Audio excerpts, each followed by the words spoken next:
नमस्कार मित्रांनो, मी दीपक तुमचं हार्दिक स्वागत करतो आपल्या या नवीन व्हिडिओमध्ये. मित्रांनो, आज आपण अशा गोष्टीबद्दल बोलणार आहोत जी आपण सहसा इग्नोर करतो. म्हणजे आपल्या अशा काही सवयी ज्या आपण गाडी चालवताना व गाडी वापरताना कधी पाहत नसतो, त्यामुळे आपल्याला पैशाचा फटका बसतो. म्हणून आज मी या व्हिडिओमध्ये घेऊन आलो आहे असे 10 पॉईंट्स जे आपण कधीही करणं टाळलं पाहिजे. म्हणजेच अशा 10 मिस्टेक्स ज्या आपल्याकडनं कळत नकळत होत असतात. व्हिडिओ आवडला तर लाईक करा, कमेंट करा, शेअर करा आणि सबस्क्राईब करायला विसरू नका. मिस्टेक नंबर 1, आपण जेव्हाही मॉर्निंगला गाडी चालू करतो तेव्हा तुम्ही लगेच गिअर शिफ्ट करू नका. 30 सेकंद किंवा 1 मिनिट जागेवर थांबा. कारण आपल्या गाडीमध्ये जे ऑइल असतं ते इंजिनमध्ये सर्क्युलेट व्हायला वेळ लागतो. रात्रभरात आपलं ऑइल हे डाऊन झालेलं असतं. म्हणून गाडी चालू केल्यानंतर 30 सेकंद किंवा 1 मिनिट जागेवर थांबा. गाडी जशी रिलॅक्स मोडमध्ये आली मग तुम्ही तुमची पुढची जर्नी सुरू करा. खूप लोक क्लचवर पाय ठेवून गाडी चालवत असतात. हे करणं कधीही टाळलं पाहिजे. कारण क्लचवर जो पाय ठेवतो तो पाय थोडा प्रेस झालेला असतो. म्हणजेच क्लच हा थोडा प्रेस झालेला असतो. त्याच्यामुळे क्लच प्लेट ही हीट होते व क्लच प्लेट खराब व्हायचे चान्सेस हे जास्त असतात. म्हणून कधीही गाडीचे गिअर शिफ्ट झाल्यावर क्लचच्या बाजूला एक स्पेस असतो, त्याच्यावर तुम्ही तुमचा पाय ठेवा. आणि जर तुम्हाला त्यासाठी अडचण येत असेल तर क्लचच्या थोडा मागे पाय घेऊन तुम्ही ठेवू शकता, जेणेकरून तुम्हाला क्लच लगेच प्रेस करता येईल. पण कधीही क्लचवर पाय ठेवून गाडी चालू नका. कारण हा खर्च लगेच येत नाही. हा खर्च 5 महिने, 6 महिने, 1 वर्षामध्ये येतो आणि तो खूप मोठा असतो. मिस्टेक नंबर 3, खूप लोक गाडीचे टायर जेव्हा सहसा बघत नसतात. म्हणजे टायर प्रेशर कधीही मॅनेज करत नाही व मेंटेन करत नाही. त्याच्यामुळे गाडीचे टायर हे खराब होत असतात व पंक्चरही त्याच्यामध्ये लवकर येतात. म्हणून कधीही गाडीचा टायर प्रेशर हा चेक करत राहा व कमी जास्त असल्यास त्याला मेंटेन करा, जेणेकरून तुमचे टायर हे चांगले राहतील. मित्रांनो, जसं आपण क्लचचं बोललो तसंच ब्रेकचाही विषय आहे. खूप लोक असे असतात जे भीतीपोटी ब्रेकवर थोडा पाय ठेवतात व त्यांना असं वाटतं की अचानक ब्रेक मारलं तर आपली गाडी थांबेल. पण ही कन्सेप्ट अगदी चुकीची आहे. कारण आपल्या माइंडमध्ये किंवा आपण जेव्हा गाडी ड्राईव्ह करत असतो तेव्हा आपला कन्सेप्ट क्लिअर असतो की आपण गाडी कुठं थांबवणार आहोत.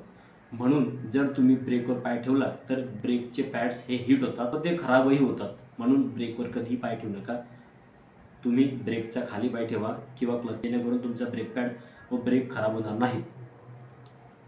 मिस्टेक नंबर 5, खूप लोक असे असतात जे खड्ड्यांमध्ये गाडी अगदी जोरात चालवतात. हे करणं कधी टाळलं पाहिजे. कारण आपल्या गाडीच्या सस्पेन्शन याच्यामुळे जास्त खराब होतात व त्याच्यामध्ये कॅलिबरचा प्रॉब्लेम जास्त येतो. खड्डे आले तर तुम्ही फर्स्ट सेकंडमध्ये गिअर शिफ्ट करा. आणि जर तुम्ही खड्ड्यात गाडी टाकली तर अजून एक प्रॉब्लेम येतो, म्हणजे गाडी खाली टच होते. म्हणून कधीही खड्डे आले का गाडीची गिअर शिफ्ट करा. व सेम कन्सेप्ट ही गतिरोधकवर पण होते. खूप लोक असे असतात जे गतिरोधकवरती गाडी स्लो करत नाही आणि जर स्लो करतात तर सेम गिअरमध्ये गाडी पुढे नेण्याचा प्रयत्न करतात. हा कन्सेप्ट अगदी चुकीचा आहे. कारण गाडीचा स्पीड हा गिअरवर डिपेंड करतो. जर आपली गाडी 80वर असेल आणि आपण त्याच गिअरमध्ये जर आपण गाडी स्लो करून गतिरोधक पार करू तर तुमच्या इंजिनवर त्याचा इफेक्ट पडतो व त्याच्यामुळे गिअरवरही प्रॉब्लेम येऊ शकतो. म्हणून कधीही खड्डे आणि गतिरोधक आलं तर गाडीचं स्पीड हा मेंटेन करा, जेणेकरून तुमची गाडी ही सुरक्षित राहील. नंबर 6, खूप लोक असे पाहिले आहेत मी जे गिअर बॉक्सवर म्हणजेच गिअरवर हात ठेवून गाडी चालवत असतात.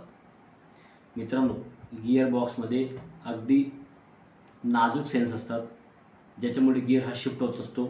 जर ते खराब झाले तर पूर्ण गिअर बॉक्सचं काम करावं लागतं. म्हणून कधीही गिअर बॉक्सवर किंवा गिअरवर हात ठेवून गाडी चालवू नका, जेणेकरून तुमचा गिअर बॉक्स व गाडी ही चांगली राहील. 7 नंबरची मिस्टेक तर सहसा कोणीच पाहत नाही. मित्रांनो, गाडीमध्ये जे लाईट्स असतात म्हणजे इन्स्ट्रुमेंटमध्ये जे लाईट्स असतात त्याचे पण काही इंडिकेटर्स असतात. त्याच्यामध्ये बॅटरीचा लाईट असतो, त्याच्यामध्ये सीट बेल्टचा लाईट असतो, त्याच्यामध्ये भरपूर अशा लाईट्स असतात ज्याच्याकडे आपलं लक्ष पाहिजे. आणि ते लाईट्स आपल्याला इंडिकेट करतात की आपल्या गाडीमध्ये काय खराब झालं आहे. हिटिंगचा पण लाईट असतो. खूप लोकांचा AC ह्या गाडीचा खराब होतो तेव्हा गाडी हीट होते व त्याच्यामुळे गाडी हीट झाली तर गाडी बंदही पडू शकते. म्हणून कधीही त्या लाईट्सकडे लक्ष द्या. नवी गाडीचं तर काही प्रॉब्लेम येत नाही, पण थोडी 1 वर्ष 2 वर्ष झाली तर गाडीकडे नक्की लक्ष द्या, जेणेकरून तुमच्या गाडीमध्ये अडचण येणार नाही. मिस्टेक नंबर 8 करत नाही. त्यांना असं वाटतं की माझी गाडी तर फिरत नाही, मग सर्व्हिस कशाला करायची. हे विचार करणं अगदी चुकीचं असतं. कारण गाडीची जी ऑइल असतं ते वेळेनुसार खराब होतं. आणि जर गाडी फिरत जरी असेल तरी पण तुम्ही 10,000 किलोमीटर फिरली का तिचं ऑइल चेंज करा. आणि 20,000 फिरली का तुम्ही कूलंट वगैरे A to Z चेंज करा, जेणेकरून तुमची गाडीची हेल्थ ही अगदी ओके राहील व त्याचं अलाइनमेंट वेळेवर करा, त्याच्या गिअरचं मधलं ऑइल चेंज करा, त्याच्यानंतर त्याच्या ब्रेकचे ऑइल चेंज करा, जेणेकरून तुम्हाला रस्त्यामध्ये कुठेही अडचण येणार नाही. Mistake number 9, low fuel. खूप लोक असे असतात जी रोज गाडी वापरत नाही, ते 15 दिवसात गाडी काढतात किंवा महिन्यात गाडी काढतात.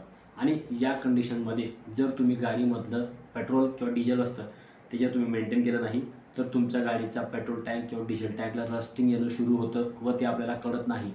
आणि जर गाडी 1-1.5 महिना 2 महिना जर उभी राहिली आणि जर त्याच्यात पेट्रोल खूप कमी असेल किंवा डिझेल कमी असेल तर त्याच्यामध्ये जंग लागतात व त्याच्यानंतर जेव्हा आपण पेट्रोल टाकतो तेव्हा ते जंग आपल्या गाडीमध्ये येतं, म्हणजे इंजिनमध्ये येतं व याच्यामुळे इंजिनमध्ये प्रॉब्लेम येऊ शकतात. म्हणून कधीही गाडी जर तुम्ही उभी करत असणार तर कमीत कमी 5 ते 6 लिटर पेट्रोल तुम्ही त्याच्यात भरून ठेवा, जेणेकरून रस्टिंगचा इश्यू येणार नाही.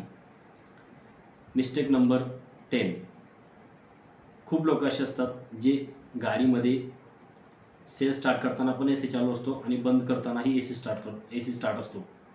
आता याच्यामध्ये अजून एक लॉजिक असं आहे की खूप गाड्यांमध्ये ऑटोमॅटिक AC असतो. ऑटोमॅटिक ACमध्ये पण बटन असतात, खाली त्याच्या AC ऑन ऑफचा बटन असतो. तो गाडी बंद करताना पहिले AC बंद करा आणि जर तुम्ही गाडी चालू करत असणार तर AC बंद ठेवा. जर तुम्ही ही चुकी केली तर तुमच्या गाडीचं ACमध्येही प्रॉब्लेम येऊ शकतात व त्याचा बॅटरीवरही इम्पॅक्ट पडतो. म्हणून कधीही या 10 चुका मित्रांनो करू नका.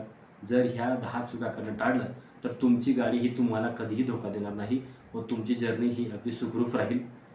मित्रांनो, जर तुम्हाला व्हिडिओ आवडला तर नक्की लाईक करा, कमेंट करा, शेअर करा आणि तुमच्या मित्रांपर्यंत हा व्हिडिओ पाठवा, जेणेकरून त्यांनाही या चुका करत असतील तर तेही टाळतील. आणि व्हिडिओ शेअर करा मित्रांनो. धन्यवाद.